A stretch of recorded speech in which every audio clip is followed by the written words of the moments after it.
Salut amis YouTube!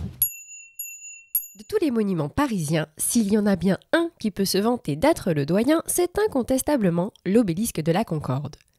Du haut de ses 3312 ans, il domine la célèbre place du même nom depuis 1836, et si le granit qu'il compose pouvait parler, il te raconterait son voyage incroyable et rocambolesque qui le mena jusqu'à nous.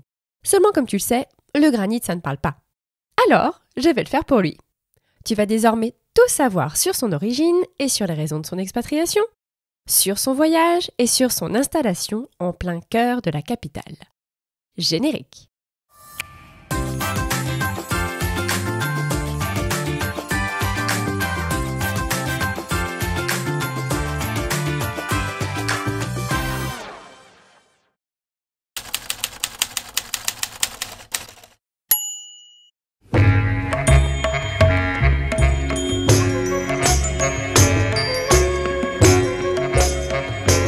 À l'origine, ces énormes monolithes aux proportions fort harmonieuses portaient le nom de Ben-Ben, ce qui signifie « s'élever en brillant » en égyptien ancien. Leur fonction était purement religieuse puisqu'ils représentaient un rayon de soleil figé dans la pierre. Ce sont les Grecs qui les ont appelés obélisques du fait de leur forme analogique à des petites broches à rôtir. C'est beaucoup moins poétique tout de suite. Celui auquel nous nous intéressons est constitué de granit rose, mesure tout de même 22,37 m et pèse environ 230 tonnes. Il trônait avec son jumeau à l'entrée du sanctuaire de Luxor, un temple dédié au dieu solaire Amon-Ré, situé non loin de la ville de Thèbes. C'est le pharaon Ramsès II qui avait décidé en 1250 avant Jésus-Christ d'y ajouter une majestueuse porte composée de ces deux obélisques. Deux obélisques ? Mais où est donc passé le second ? Attends, j'en reparle plus tard, tu vas comprendre. À l'époque de Charles X, l'Égypte est gouvernée par le roi Méhémet Ali. Ce dernier était soucieux de conserver des rapports privilégiés tant avec les Français qu'avec les Anglais, les deux grandes puissances européennes de l'époque. Pour cette raison, il décida de leur offrir respectivement des obélisques. Il faut dire que par le passé, il leur avait déjà offert des girafes, alors pourquoi pas ? Seulement, qui dit puissance, dit aussi rivalité.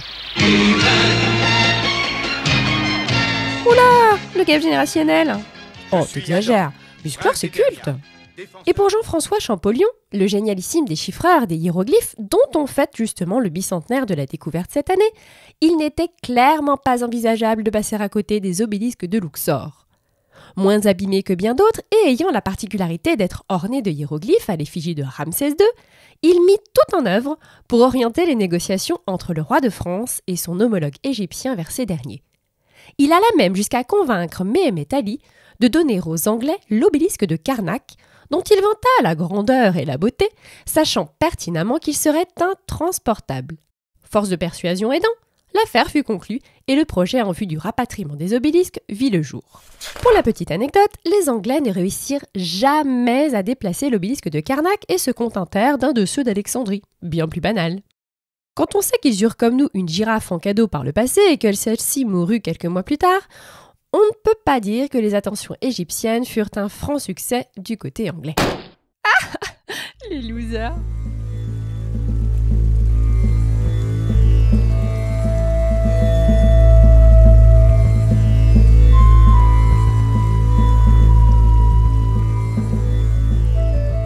Fin 1829, une commission est mise en place en vue de la construction d'un navire nommé le Luxor, destiné au transport des obélisques. Les deux en même temps ? Non, un à la fois, c'est déjà bien assez lourd comme ça. Le cahier des charges est le suivant.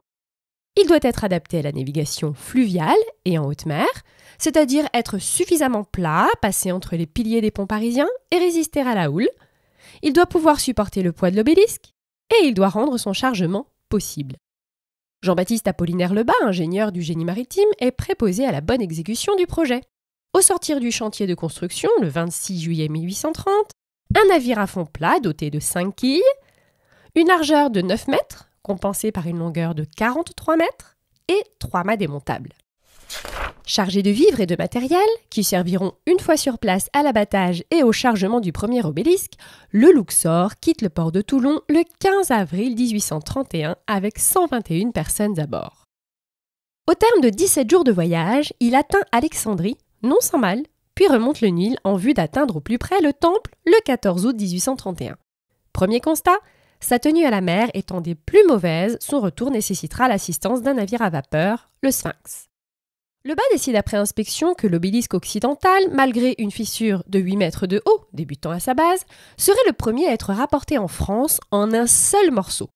Pour ce faire, on l'enferme dans un coffrage de bois et de métal avant de l'abattre à l'aide de cabestans et d'appareils de levage, de le tirer sur 400 mètres d'une chaussée spécialement construite à cet effet, et de le charger grâce aux efforts de 200 hommes sur le Luxor dont on aura précautionneusement découpé la proue au préalable. Cette dernière opération fut réalisable parce qu'avec la décrue du Nil, le bateau s'était fort heureusement échoué sur le sable de la rive. Ce n'est que le 25 août 1832 que la lente descente du Nil en crue est entamée jusqu'à Alexandrie, où le Sphinx le remorquera dès le 1er avril 1833 en direction de la France. Dis donc, ça en prend du temps de rapporter cet obélisque! À tel point que depuis la sortie de chantier du Luxor, les rebondissements politiques se succèdent dans l'Hexagone.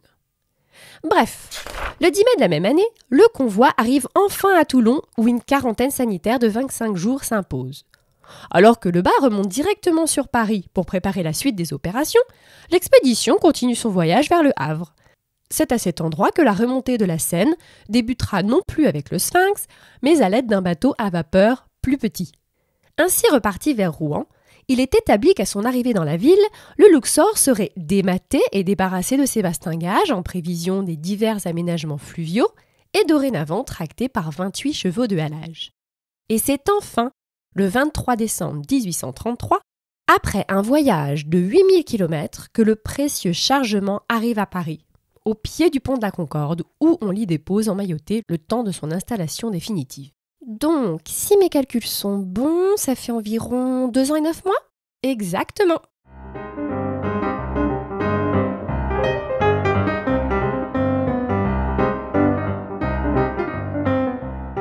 À son arrivée dans la capitale, l'obélisque dispose déjà d'une cale d'échouage en contrebas de la place de la Concorde. On peut donc judicieusement penser qu'elle n'a pas été construite là par hasard et que le choix de son futur emplacement avait été scellé en amont. C'est vrai que, vu les efforts que cela demandait de le déplacer, on ne pouvait pas le mettre bien loin. En effet, Louis-Philippe souhaitait redorer l'image de la place sur laquelle trop de sang avait coulé. Le présent égyptien tombait à pic et n'en déplaise à Champollion, avant même la fin de l'expédition, des plans d'embellissement l'y faisaient déjà figurer. Pour ménager les susceptibilités, le roi simula un sondage afin d'obtenir l'avis des Parisiens. Mais en réalité, la décision était prise. Je vois le genre. En plus de cela, Louis-Philippe jugea les ornements de la base trop impudiques et exigea qu'elles soient stockées au Louvre au profit d'un nouveau piédestal, plus raccord avec les mœurs de l'époque. Le Luxor et le Sphinx furent alors à nouveau mobilisés pour apporter du Finistère 5 blocs de granit rose qui furent ensuite sculptés à l'effigie des prouesses techniques mises en place pour rapporter l'obélisque jusqu'à nous. En 1836, la nouvelle base est achevée et le redressement de l'obélisque peut enfin être organisé devant 200 000 personnes au son des Mystères d'Isis de Mozart. Pour y parvenir, 350 artilleurs se tiennent prêts à actionner les 10 cabestans constituant l'appareil de levage. Muni d'un porte-voix, le bas donne les instructions et se place en dessous du monument en mouvement afin de ne pas survivre en cas d'échec de l'opération. Louis-Philippe, lui, observe discrètement la scène depuis l'hôtel de la Marine, prêt à apparaître au balcon et à être acclamé en cas de succès. Dans le cas contraire, sa réputation ne saurait être entachée par un échec auquel il n'aurait a priori pas assisté. À 14h30, le monolithe, enfin érigé, devient officiellement l'obélisque de la Concorde devant une foule en liesse. Jean-Baptiste Apollinaire Lebas confiera plus tard « Rapportera qui voudra le deuxième, mais ce ne sera pas moi. » Et personne depuis n'a retenté l'aventure. Du coup, François Mitterrand l'a officiellement restitué à l'Égypte en 1981. Attends-moi sous l'obélisque, attends-moi, attends-moi, attends-moi, attends-moi, qu'est-ce que tu risques? Attends-moi, attends-moi, attends-moi, si je n'y suis pas, ne t'en fais pas, fais le tour de la place à petits pas. Si depuis la chute de Charles X, une statue de souverain en plein centre de la place de la Concorde n'aurait pas été de bon goût, Louis-Philippe a trouvé une parade pour y régner à jamais. Dans le socle de l'obélisque se trouve un coffret contenant des pièces de monnaie à son effigie. Si tu as l'occasion de venir voir l'obélisque par toi-même, tu verras sans doute au sol un médaillon stipulant qu'au levant de Thèbes surgit à Paris le Nord. Tu devras comprendre par là que le positionnement de l'obélisque est en décalage de 90 degrés par rapport à celui qu'il avait à son emplacement d'origine. La face d'ordinaire à l'est à Thèbes se retrouve donc au nord, à Paris. Sur tout le pourtour du monolithe, des lignes de bronze régulièrement espacées s'éloignent jusqu'à des inscriptions en chiffres romains. Figure-toi que l'obélisque associé à ces indications sert de gnomon. Son ombre projetée sur les pavés parisiens donne donc l'heure solaire à tout moment de la journée. Si tu souhaites en comprendre le fonctionnement, je t'invite à regarder ma vidéo sur l'église Saint-Sulpice juste là. La place, telle que tu peux la voir aujourd'hui, faillit être complètement modifiée et privée de son obélisque sous Napoléon III. Ce dernier envisageait d'en faire une grande esplanade bordée de tribunes destinées à recevoir les défilés militaires. Fort heureusement, le baron Haussmann l'en dissuada, et depuis 1937, date de son entrée au classement des monuments historiques, plus personne ne peut se permettre de telles idées. Enfin, tu sauras qu'il y a désormais plus de beaux obélisques en Europe qu'en Égypte. La majorité d'entre eux sont d'ailleurs en Italie, et ce, depuis la glorieuse époque romaine. Et voilà, cette vidéo est déjà terminée. Si elle t'a plu, n'hésite pas à la liker et à la partager. Et pour me suivre, clique juste là. À bientôt. Ciao!